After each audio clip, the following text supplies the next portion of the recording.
Aquí estamos en un callejoncito de San Cristóbal.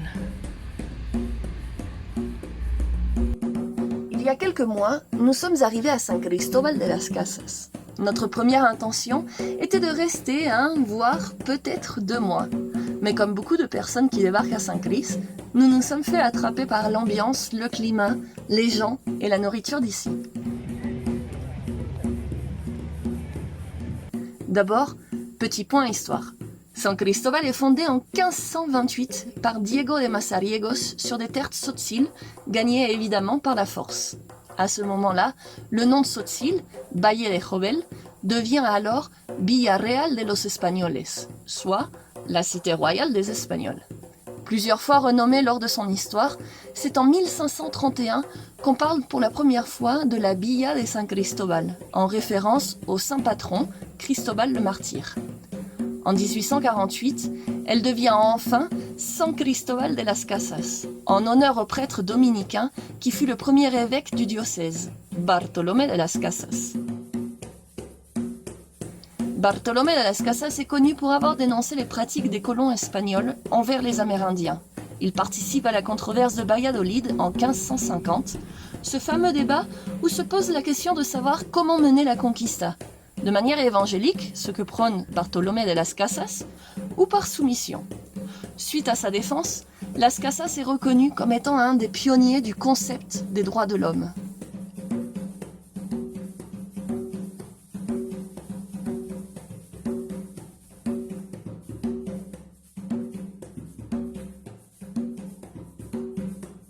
On trouve ici un mélange culturel très intéressant.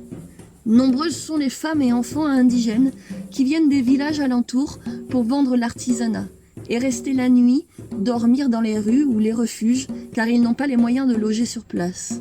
Et de l'autre côté, il y a une énorme communauté étrangère qui habite dans le centre-ville.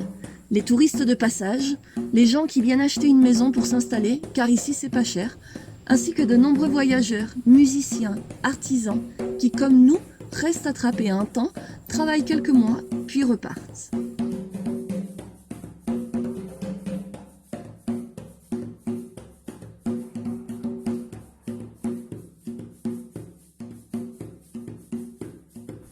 On en prend plein les yeux. C'est vivant, c'est grouillant, c'est coloré. Les maisons, les églises, les kiosques, les rues et les petits fanions de couleurs. Même sous la pluie, on apprécie cette richesse visuelle. D'ailleurs, ici la pluie ce n'est pas une option.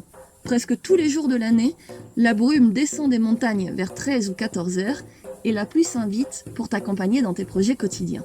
Les touristes achètent des bottes en caoutchouc. Les gens d'ici, eux, préfèrent les tongs qui finalement sont bien plus pratiques et sèchent beaucoup plus vite. Après la chaleur écrasante de la côte pacifique, la fraîcheur des hauteurs nous enchante. Et justement, prendre de la hauteur en grimpant les montagnes alentour nous permet de profiter de vues exceptionnelles, de se rendre compte de l'immensité des lieux.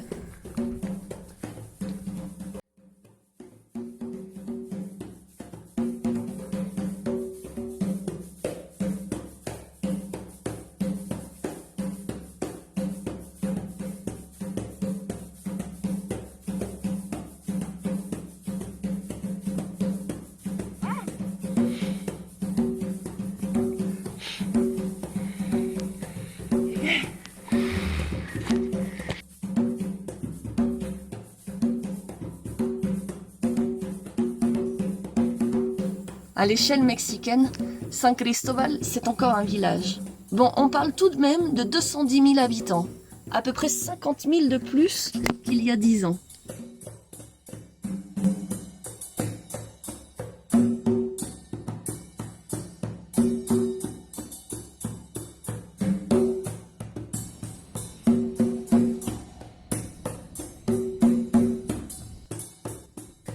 Le vélo est notre meilleur allié, puisqu'en plus de maintenir la forme, il nous permet d'avoir garé le camping-car proche d'espaces verts, à l'extérieur de la ville, où les animaux sont bien plus heureux que si on était stationné dans le centre.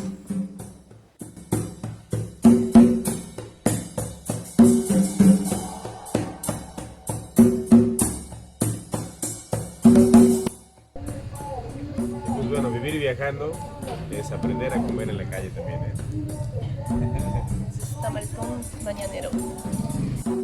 Le Chiapas, c'est aussi une gastronomie riche en saveurs, sucrée ou salée. Ici, il y a pour toutes les sortes d'orgasmes culinaires. Ça, c'est le petit déj mexicain quand tu étais...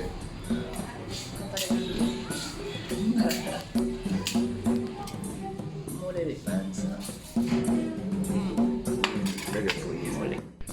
Este perro está indignado porque estamos en la taquería y le dimos agua en vez de taco.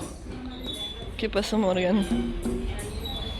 On avait déjà parlé des tamales, mais il y a aussi les empanadas, la butifarra, le fromage, les gaznates, les biscuits fourrés, les cônes de meringue, le dulce de chimbo, le mole chiapaneco y las marquesitas.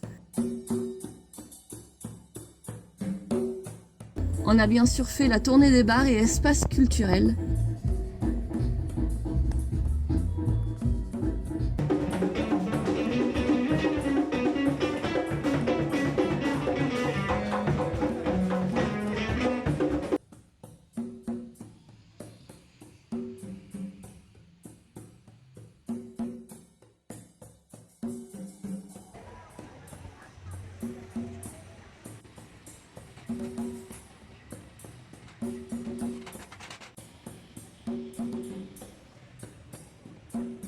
On a passé des super moments.